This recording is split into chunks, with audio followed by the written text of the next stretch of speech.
I apologize first for being late. I was talking with another guy who is an air conditioning guy downstairs, which is kind of an odd one to have a conversation with in a toy store. By the way, we will be changing the backdrop and slash studio. I'm working on that. Have a room that my son moved out of. He was going to make a studio for his future channel, but he moved to Denver.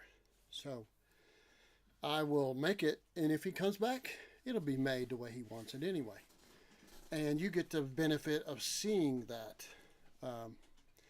which I've already been gathering up materials for it. I'll have to control the echo because it's got hard surfaces all around it. Anyway, I was talking to this young guy. He's very interesting, very smart, and very young. I would say 30, maybe. No. 28. Maybe. Yeah, he's been a tech for AirServe for 5 years.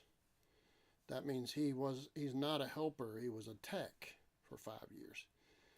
And so anyway, so he's been there for quite a while, 6 or 7 now. So that would put him 27, 28 easy.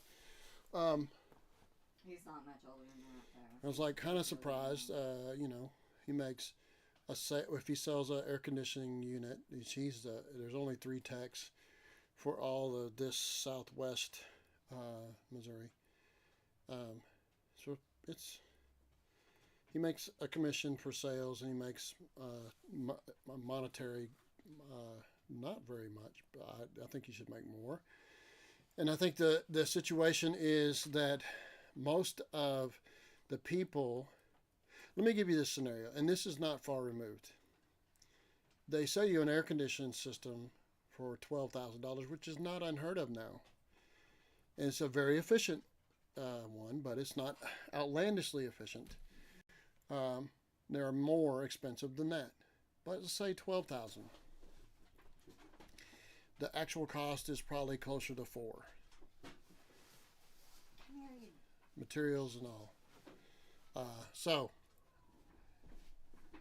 that's $8,000 profit after the labor's taken out. Let's say there's $2,000, and there is not, and install. Takes usually 1 day, 2 maybe. So you're paying 2 guys $250 a day. That's not happening. Not with what they're paying now. So that means they're making $6,000 in 2 days, and it doesn't take 2 days. It takes 1. Maybe. So we're talking about, even if I'm saying generously, $1,000 that they're paying for 1 day. That means they're making $7,000 or $6,000 to $7,000 profit. You start seeing what I'm seeing? Is there anything you can do about it? Absolutely not. How much will you pay to have your toilet work? You can't get a plumber to come for a week. You'd be willing to pay somebody to fix your toilet. How much? Well, I'll give you one. I had a long-time customer call me up. He said, Phil, I just had a plumbing company, I'm not going to say their name, show up and gave me $1,000 price tag, and this is my problem. I'll send you a recording. It make woo sound after I flush the toilet. So he sent me this recording, which I really couldn't hear very well, but it's like, okay, that sounds like your fill valve on your toilet is, as it's filling up, it's making that noise. So he says, yeah, well, he says that the reason it's doing that is because I don't have enough pressure. And that means I have to replace my pressure relief, not pressure relief, but pressure, yeah, I'm not supposed to touch the table. The pressure gauge on it's not a gauge, it's a, I'm drawing a blank. But anyway, you can adjust the pressure. I said, well, why $1,000? That thing only costs like 50, 60. He said, really? Yeah. He says, well, it's behind the, he says it's behind the water heater. and he has to take the water heater. I said, why is he going to take it water heater out? Is it laying on top of it? He says, well, I don't know. Okay. So he can't reach it with a screwdriver. All it's got is a nut, and then you turn the screw in or out for less or more pressure. He goes, well, I need a new water heater. Would you replace the water heater? I said, yeah. Do you want me to go buy the water heater? No, I'll buy it. That way you don't have to charge me to go get it. I said, okay. He says, what would you charge me? I said, $250, $300 maybe. Would you replace my that pressure valve at the same time? I said, not for the same price. He started laughing. You got to give a poor man a break, don't you? I was like, yeah, I'll give you the same break I get from the IRS. It's like, okay, so listen. And we're laughing, joking. It's just like $300, and you're gonna buy a water heater for like $600-700. So you're looking at $1,000. You're getting a new water heater, and for another $50-60, you're getting a new pressure valve. I said, we're gonna do all that. Are you sure you need a pressure valve? Well, I don't know. I just replace it while you're in there. I said, that's the stupidest thing I ever heard is a pressure valve behind the water heater. Why would anybody put? I don't know. Well, did he show you? No, I couldn't see it. It's behind the water heater, he said. I said, usually it's outside that's gonna be by your water meter. He said, well, he says, I'm supposed to have 55 pounds at the faucet, and I have 45. I said, that's not, actually, that might be a little high. I said, do you have, when you turn the shower on, does it really hit you hard? He says, yeah, a little bit.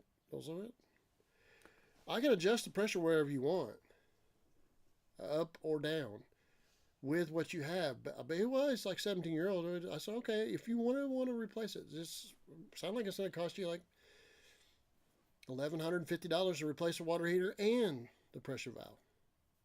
So you start seeing what it's. If a plumber pulls up and says to fix the pressure valve, which you can't even see it. He don't even know if he replaced it. He's going to charge you $1,000. He's going to work one day. If he works all day, he's going to write you the bill up. You're going to pay him $1,000. Now, is that a ripoff? Not really. If you're willing to pay that, that's what it's worth. But is that, that's not what I do. I make a decent living. I don't have a big corporate headquarters. So let's go through that. Right. I used to be a corporation. Here, let me give you a name that I used to have to handwrite because I was too tight to spend the money to have them printed out. Straight Arrow Construction Incorporated.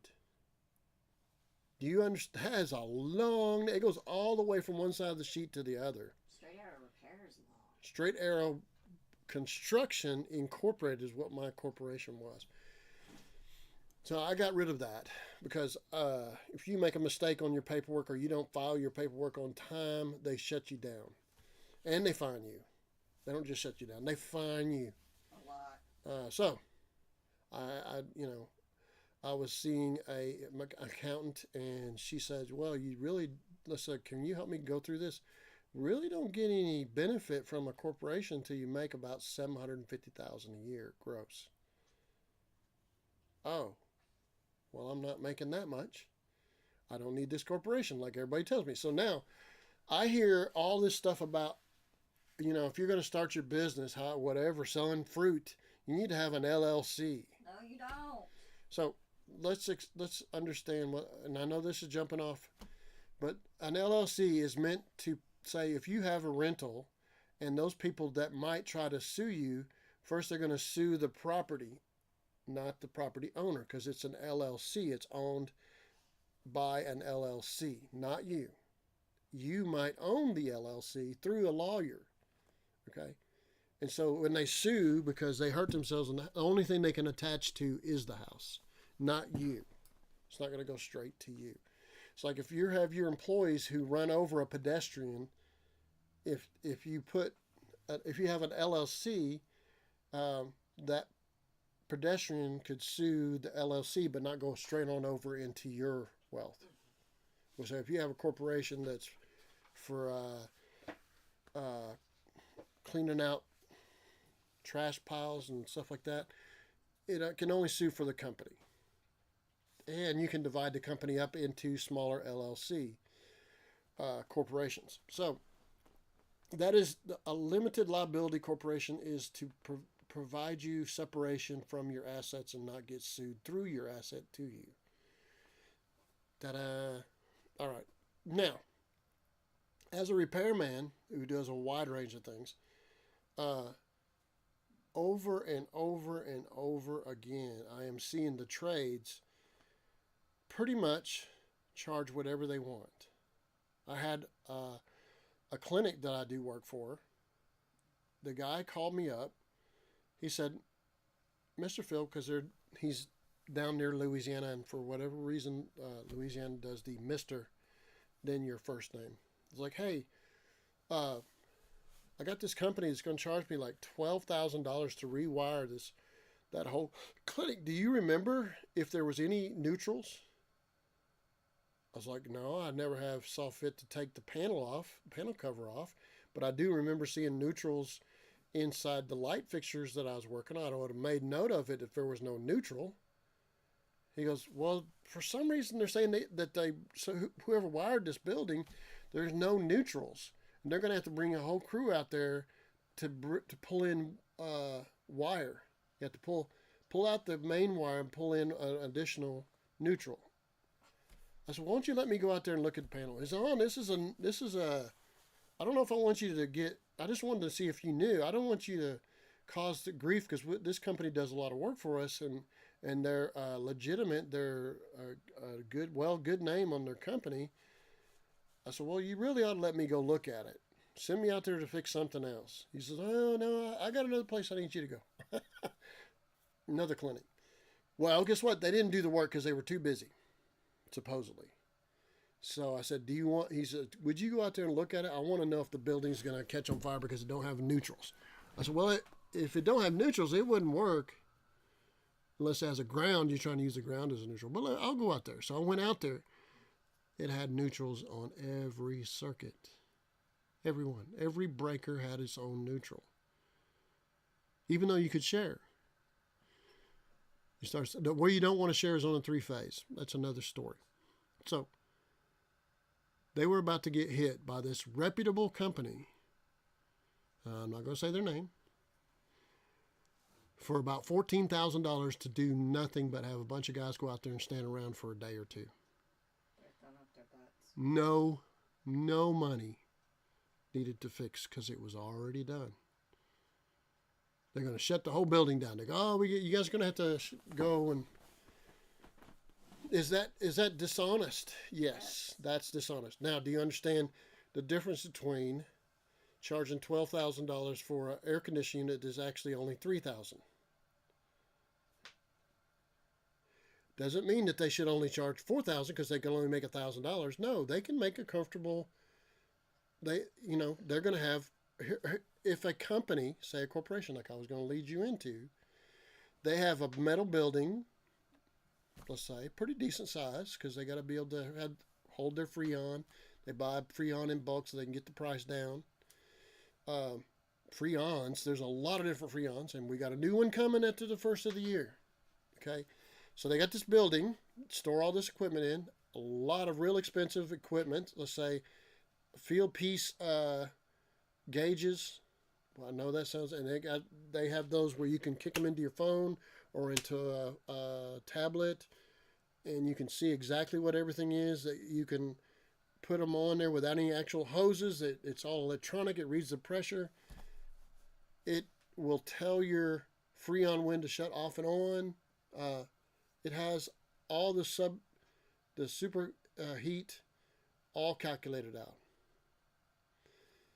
And then they have, what, a $70,000, $80,000, maybe even $100,000 truck with the utility beds and all that stuff on it. All those tools are very expensive if you want them to be. I mean, you get the highest quality. You're saying, I need to do that to do the highest quality work. So now we're talking about a $100,000 truck with the materials in it and the tools, minimum of $100,000. And then you have this guy, by the way, in this area, $21,000 or $21 an hour. That's what they're in the habit of. Let's say $24 an hour for a guy that's got a lot of experience. Okay, if he works all day long, 8 hours on one job, that's short of 200. Okay, so your labor's 200, your fuel is $20. Are you starting to get the picture? The unit itself is 3,000. Then you have the building, your business to operate. You have that in there. It's in every bill you have. That overhead. You're paying taxes on the money you're making. You're paying for a woman to answer the phone who runs the office in the front. You're paying for your estimators. You're paying for your salesman. You're paying for the electric bill, the air conditioning, and all that stuff on your building. You're paying for the maintenance on your trucks. You're paying for your corporation fees. You're paying for insurance. You're paying for phones. Start seeing it all adding up. It all's got to be spread out between however many days. Say you work 20 days a week, or a month rather. So that's got to be divided out by the cost in what you can get done in that 20 days, Monday through Friday, 4 weeks a month. It starts getting, hey, you guys need to make about $1,000 a day for me to pay for you, pay for the truck, pay for the fuel, pay for the tools, pay for the lady, pay for the building, and me to have a little bit to boot. The company needs to have profit, so in case it loses on a job. You see, I don't have all those things. When you call my number, you call me. I've chosen not to get any bigger. I used to be 9 people deep working for me. So,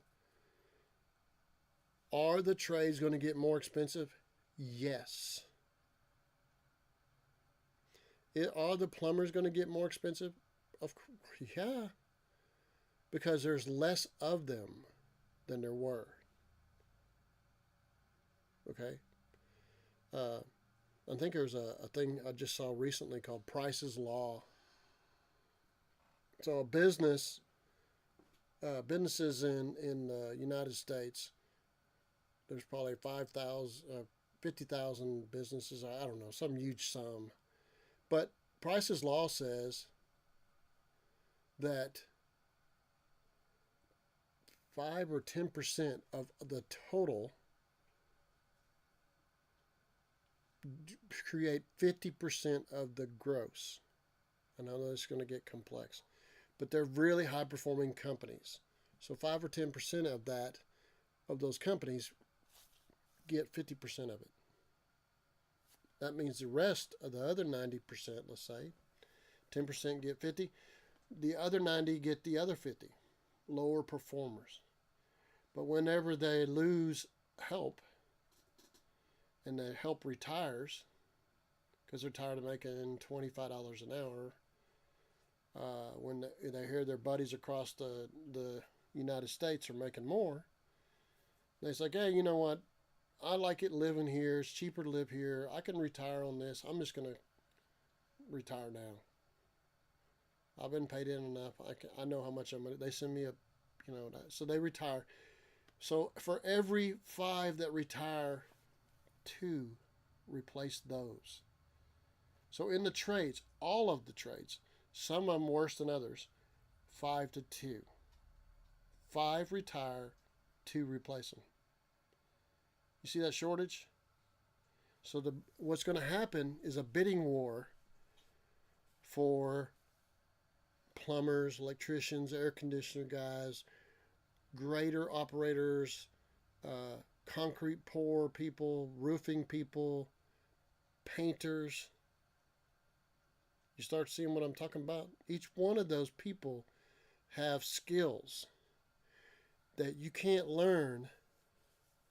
You can't learn what they know at a school. You have to go through it. Yes, you can learn some of it. You can learn enough to get on to get a job, but you don't know what those guys know that retired. And 5 of them retired, 2 replace them. Shortage of people causes those all those companies to start bidding on, hey, I'll pay this much. And you see that margin of profit that they have in there, that they have to pay their building and all that, and it pushes the price because now they have to pay more for their labor. The reason they have to pay more for their labor because less and less people are going to replace those 5. Only 2 are replacing them. So how do we get the young people to want to get out there in the cold weather, in the heat, in the not being an air conditioned job or a heated job? Yes, it might make more money. That's not happening right now. It's starting to happen. So these trades are going to be the future, guys. I don't know how long it will last. It probably will go on for, well, I probably have gotten in trouble already for talking about populations decreasing. But people that run paving machines, how many people do you know that know how to do that?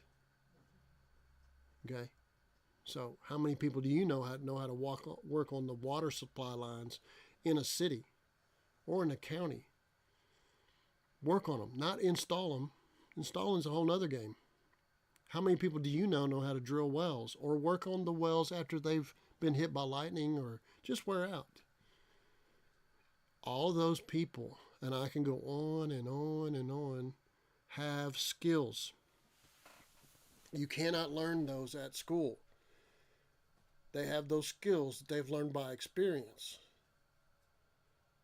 A guy who stretches fence for a living. How many people do you know that know how to stretch wire properly? Barbed wire. I got a lot to learn in that area. So, how many people do you know how to climb trees and cut tree limbs out of trees, cut trees down? All of those things are required to have wood.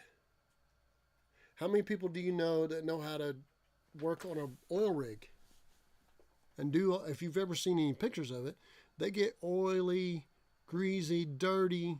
It's hot, it's cold, dangerous. Who's replacing those guys? Those guys are making more and more money. And we can, try to say, well, the companies are making all the money. Maybe so, but there's still not enough people. And you're going to have to pay, because we're already, my sons got offers from all over the United States as air conditioning people. I mean, all over the United States. California, Wyoming, Detroit, Alabama, Washington. Way more money than they pay here. That means that this area here, if they don't watch out, everybody that becomes licensed air conditioning person is going to leave here if they can. What do you think it is with everything else? Mechanics. So, the new car dealers are trying to make it where you can't work on your own car. Well, guess what? They can't keep mechanics because they don't pay enough. Don't even pay anywhere near enough to those mechanics. They pay a lot to the guys who are new because they want to draw them in and get them comfortable. Once they've been there for a year or two, they get all the work that is no fun, not as much money. So you end up making less the longer you're there. You get frustrated because they don't treat you right. You have to watch that you don't get cheated out of your money, and they end up going to work for another company than the dealer. Over and over and over again. The dealers are making tons of money on each one of those guys. Tons of money. But look how much money it costs them to run that dealership. That big building and all the inventory, the banks and partners. The bank wants their money. So yeah, they got to make money. They beat up their service techs and get them, charge these customers ungodly amounts of money. And then try to pay the tech people less and less. And here's the story that I hear over and over again. people don't want to work. That's what you hear. It is not that people don't want to work. It is there's not enough people that they can choose between making coffee at Starbucks for the same price you're trying to get them to dig a ditch for. Which would you choose? Working at Starbucks or digging a ditch? I have an answer for that. So I don't know how to inspire young people to get into trades, because it is in the construction fields, it slows down right before Christmas and they let you go because they got no way to understand the catapult that they're heading into. These owners of construction companies, you cannot let these people sit. They will go somewhere else. The suicide rate in the years past are really high for construction workers. Why? Men, period. Well, and even higher in construction. Yeah, men, period. It's scary. So we got evidently we have a long stretch of men committing suicide, but in construction particularly. That's because it's nothing but discouraging to move your family into an area. You get a job, they promise you're going to be working there. It's an established company. They got lots of work, and they let you go right before Christmas. You are scrambling to have put everything together, and you can't get work until after February. So these construction companies work for these other companies that like to start jobs after the first of the year. Well, that means the groundwork goes in first, the concrete gets in, then the steel. Okay? In bad weather, January, February, it's hard to get groundwork done. It could stretch out all the way through February when it's supposed to have been done in January. It could be in March because it's been a mud hole from frozen ground and they can't get the equipment to do anything. You can't force them to sign a contract where they'll pay penalties for doing it. You can try. But those guys are more wealthy than the general contractors, those dirt movers. The equipment's massively, I remember in Ocala, there was a guy who drove a grader, and it was a really expensive grader. Back then, it was like $70,000, $80,000. Now that's $750,000, $500,000. Really nice, $100,000 grader. Guess what they were paying that guy? $8 an hour. $8 an hour. I was making at that time 12. I just gotten back up to 12 in Central Florida, and they're paying a grader operator who's operating at $100,000. And the guy said, "You know what? I've had enough. I'm just going to go work somewhere else, do something else other than operate a grader all day." This is ridiculous. So they let him go because he wanted too much money. He wanted $10 an hour to drive that $100,000 grader. So they hired somebody who said, "I don't know a lot, but I probably can work it." And he didn't know what he's doing. He didn't maintain it. Didn't change the air filter, or it got clogged up. So he took the air filter off. He sucked in dirt into this $100,000 grader, My God. and it fried that motor. So they lost that grader to an $8 an hour guy. Of course, they fired the $8 an hour guy, and he went on to find another $8 an hour job. That was many, many years ago, 30-something, almost 40 years ago, working on a Hilton in Central Florida, Ocala, Florida. That is nothing, has gotten no better. It has gotten way worse. I've heard that story with heavy equipment over and over again. They try to pay guys $18 an hour to drive a $750,000 D whatever dozer with electronics on it that you can operate remote control. And they don't have anybody who knows how to run the remote controls, but they want to pay them $18 an hour.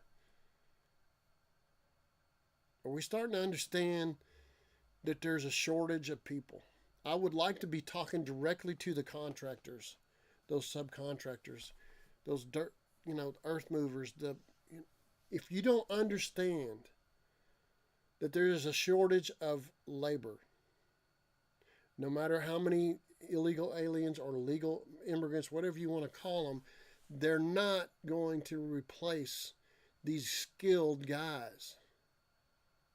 It's not something you learn.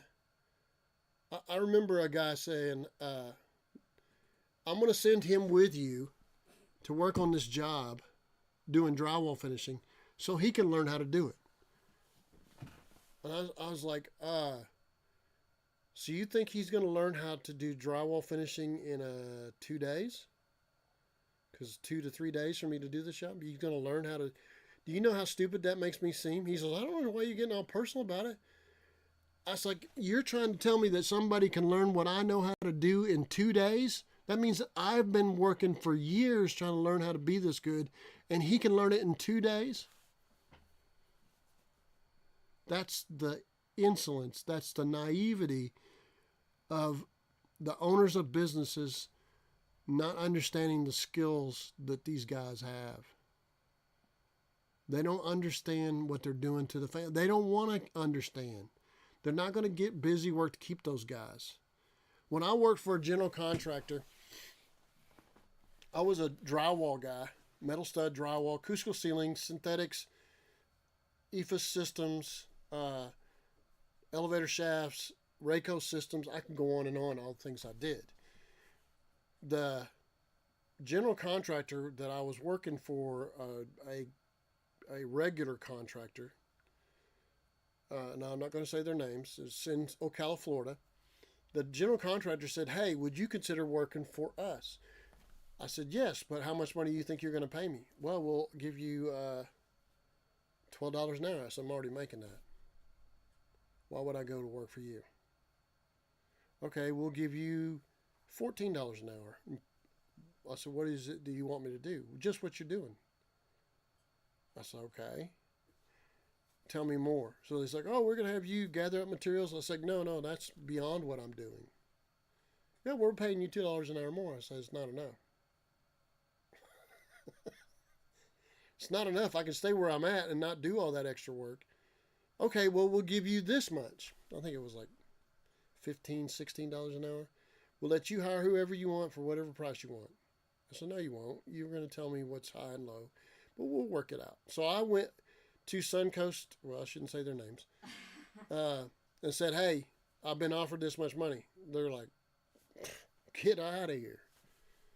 Well, they didn't know that I was working for the general contractor that they were working for. The general contractor immediately got rid of them. I hired their help because it's, what kind of notice do you give your employees when you let them go? None. But they want you to give a 2-week notice. Do you understand how unfair that is?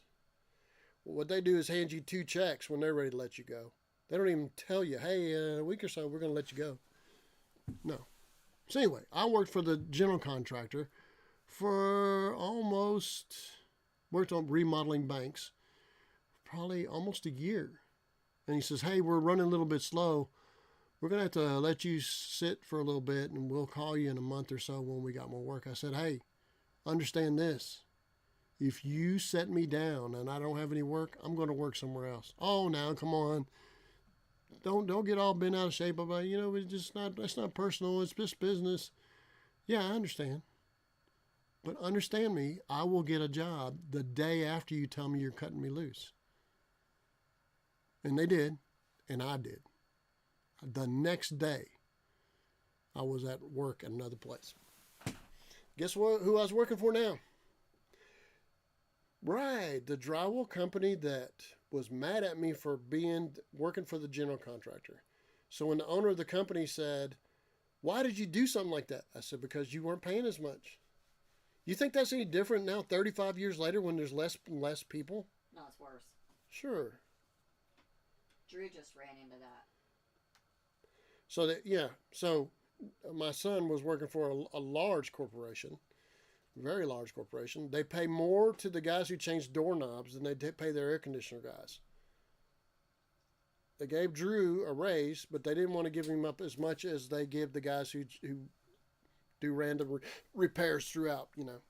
They don't know how to drywall finish, but they know how to do a little bit of woodwork. They know how to change doors and doorknobs, and they don't have as much skill as Drew does. nowhere near the skill. Drew has, working with me, is a lot of skills. So Drew said, "Hey, I got an offer from Blue Origin, which is the Amazon rocket company, and you told me you would match it." And they said, "No, we're not going to match that. You'll have to wait till after the first of the year," which is like 6 months away.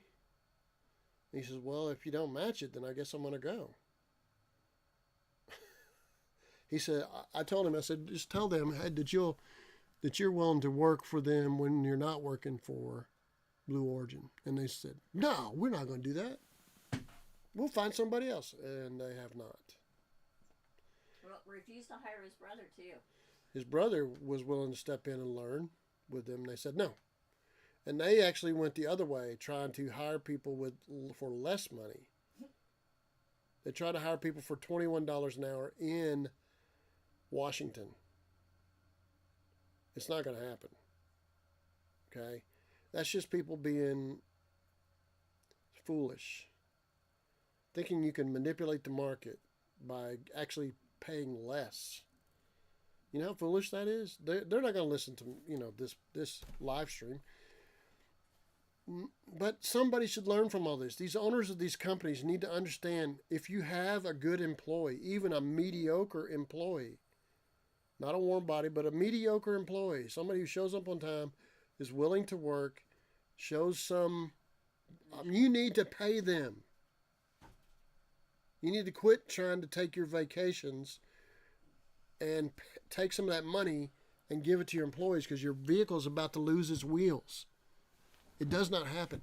Now, why am I telling you guys, and you're probably somebody who gets contractors to work on, you're getting those people from those corporations to come to your home to work on it. Now you understand what's going on. Why are the prices getting super high? No, first of all, it's not 2.5% inflation. It's not. Okay? It's not going to be. Shipping has went up. UPS is now unionized. They're paying $100,000 and then they laid off 12,000 people or something like that.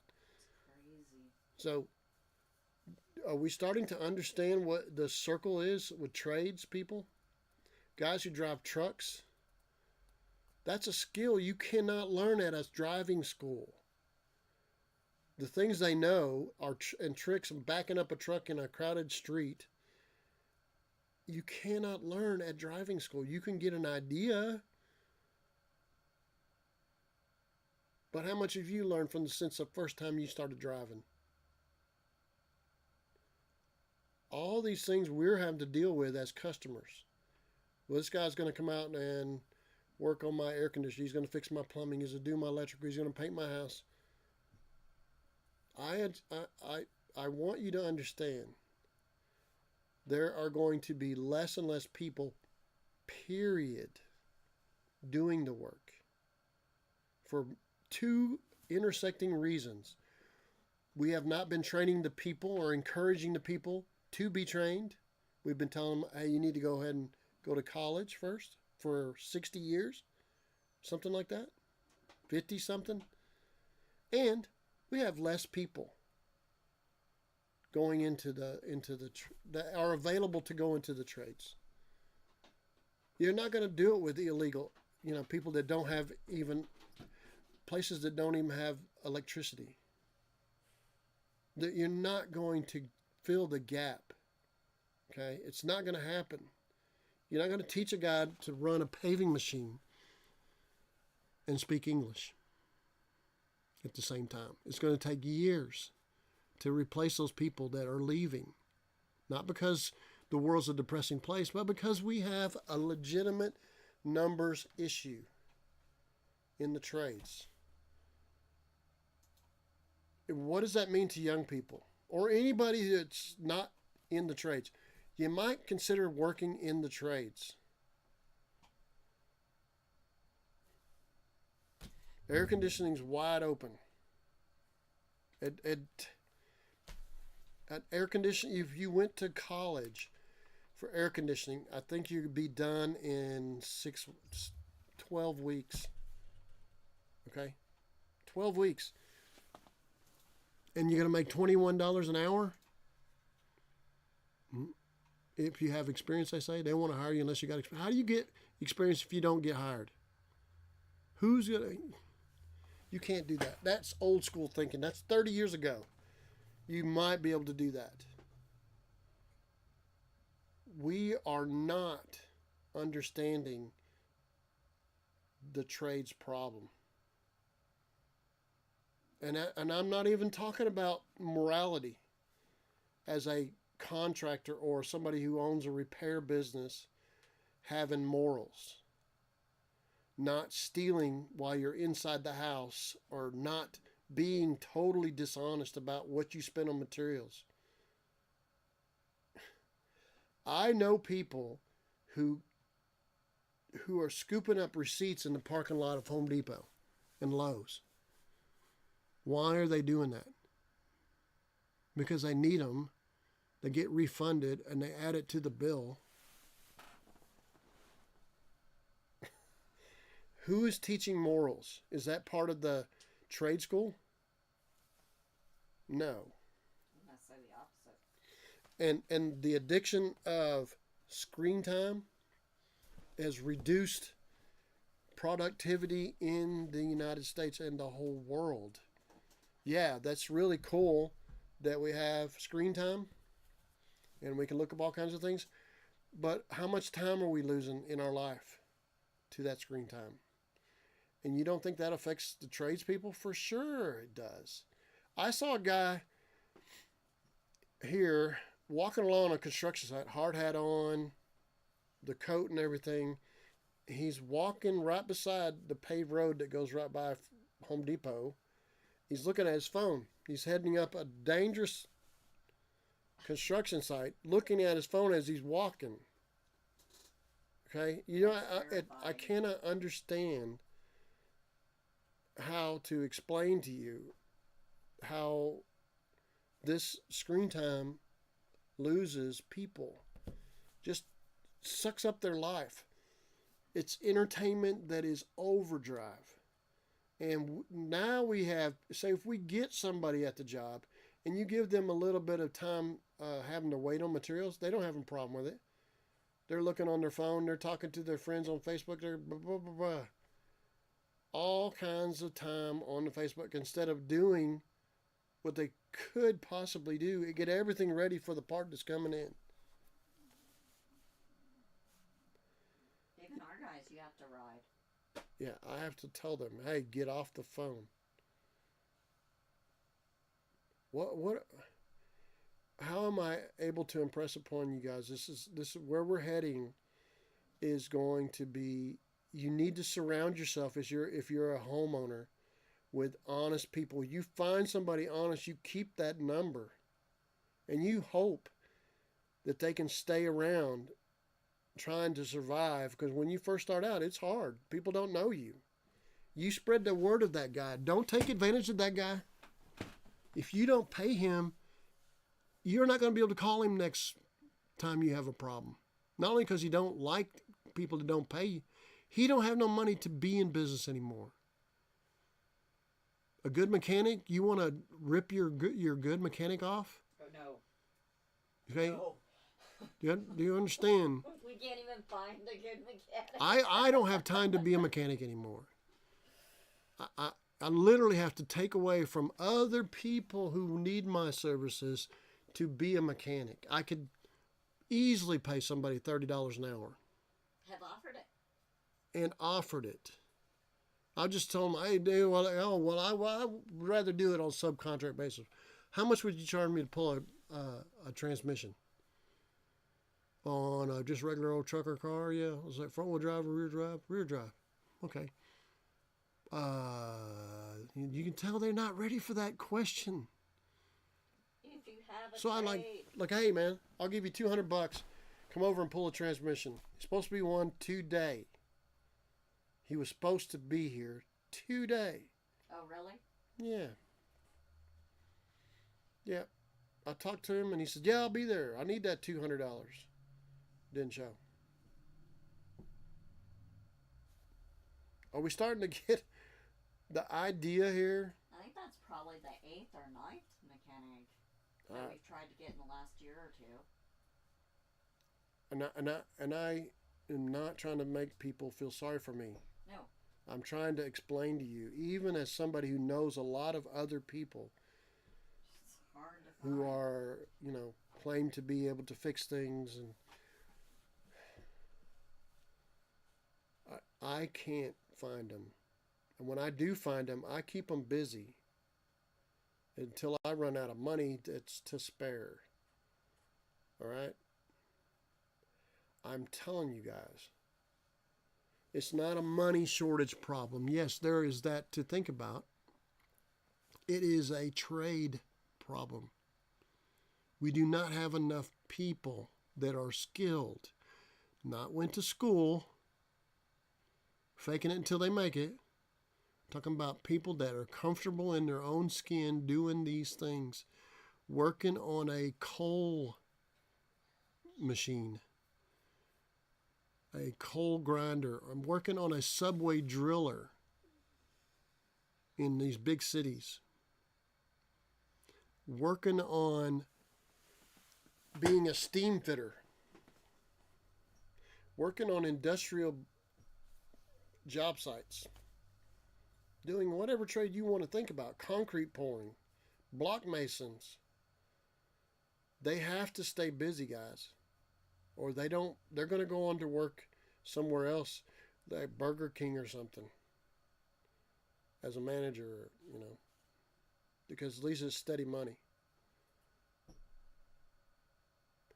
So I want you to understand, when you find somebody that is honest and trying, that are willing to learn, do the hard work that you need done, treat them right, because if you don't, you might not see the next 5 or even 10 might not be anybody you'd want in your house. Might not be somebody you want to handle your money. They take your money, ask for half up front, and don't come back. That's one I've heard over and over again. Does that mean you shouldn't pay half over? No, it's not what it is. What it is you're dealing with people you don't know. And they have no reason to not continue to take your money. Because that's their game. They can move from one town to another, just keep doing it. Do some advertising. I haven't done anything on Facebook. I've never gotten a job from Facebook, people calling me. I don't go on Facebook to find work. So but I hear all the stories. You got somebody that, hey, I've worked out a deal with you. Yeah, I'll come over there and do your work for $300, and then somebody pops up and says, I'll do it for $150. And you say, well, what does it take to get you over here? Yeah, well, I need half up front, so why don't you cash at me $75? Well, you'll never see them again. Anybody on Facebook. You ain't getting them.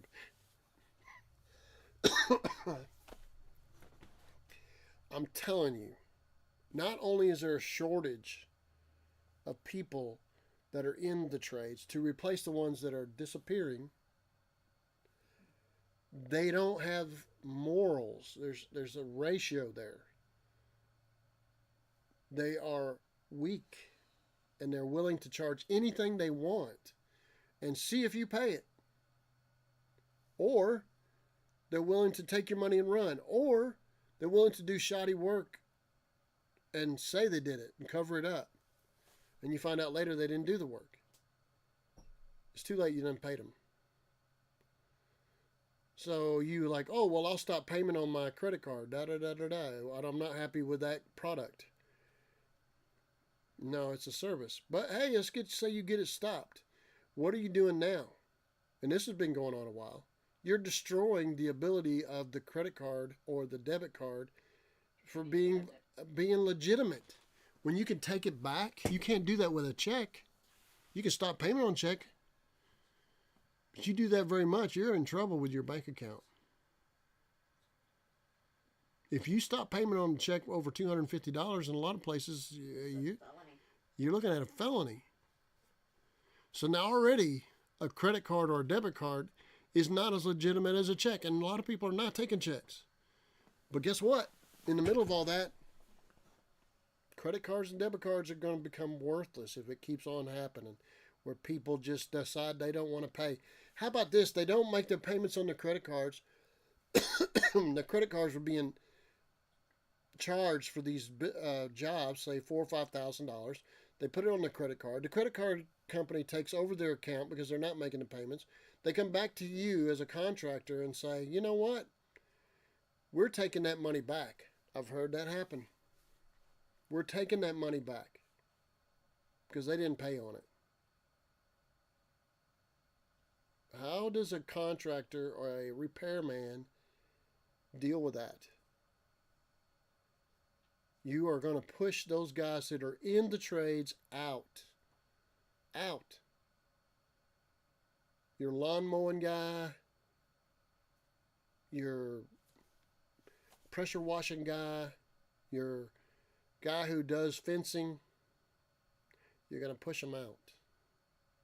We are going to push them out as a culture.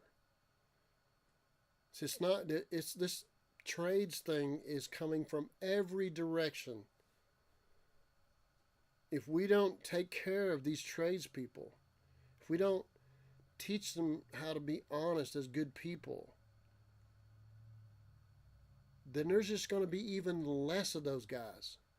And they end up being owners of corporations that are doing air conditioning, willing to make $5,000 for themselves on every unit that they put in every day. And so they have multiple crews putting them in. Each one of those crews, say, have 10 crews, let's say, and each one of them making $5,000 a day profit for the company. That's 50 grand. 50 grand a day profit.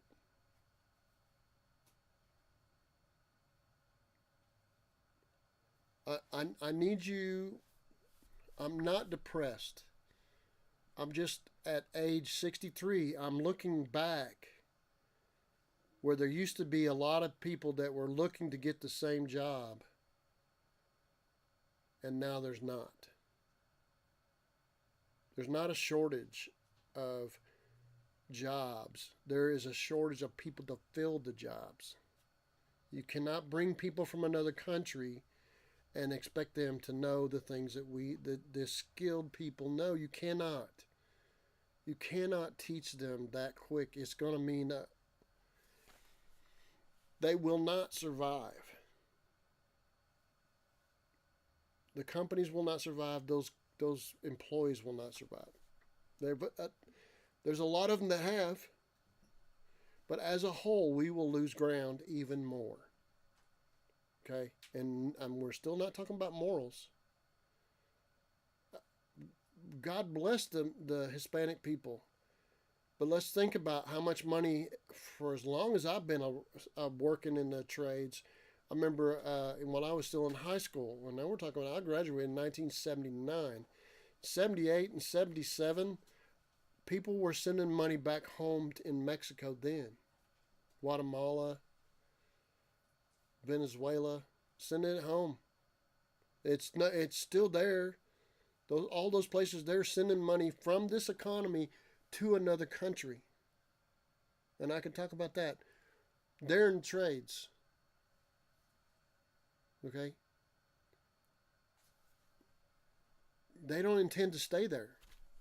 They're going to work here until they got their families taken care of and bought them a home in a nice place down in Mexico or Venezuela or Caracas, or Caracas is in Venezuela, Nicaragua, whatever. These guys are not going to stay because it's real expensive to live here, and you can send your money back home. And I don't have any problem with that. I understand it. But is it a solution for trades to stay here in the United States? No. To keep people going, it is not the solution. That is not what we want. People that will stay here and train other people. We want to treat the young people who are trying to get into those trades properly, not mean. How do you train people to do that? That's just a... Stop eating your young. You're rolling the dice that it will happen. It is... So many of those mean guys are having multiple divorces. They're training guys to be mean. Because that's what everybody does. That's what the thought is. When you're out there on your own as a repairman, independent contractor, everybody wants part of you. Everybody wants to give you trouble. People that compete with you, maybe, on Facebook, I've never had to deal with that. But the bank, they're ready to loan you money. When you don't need money, that's when the bank will loan it to you. When you could actually make it, the bank will loan you money. Hey, you're doing really well. We'd like to loan you some money. We're almost at an hour. I'm jibber jabbering on. I'm not mad. I'm not at all. I'm just trying to give you an idea as somebody who's been in the different kinds of trades. I've worked as a journeyman electrician. I've worked as a journeyman plasterer. I've worked in EFIS, which is exterior insulated finished systems. I've done acoustical ceilings in residential and commercial. I've done painting. I've done roofing. Had your business for I can go on and on. over 30 years.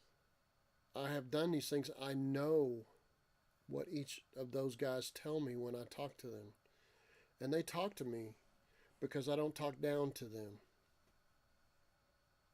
I pat them on the back, say, man, I know how hard it is. Keep it up. I know it's going to be tough. It's Christmas because snow on the ground. You can't get to the job. It's open. You're waiting till they clear off the rain water because you can't be an electrician in the water. You can't have cords stretched out on a slab that's got a half inch of water. We need to understand that without the trades, this country does not exist. There is no way that this country exists without the people in the trades.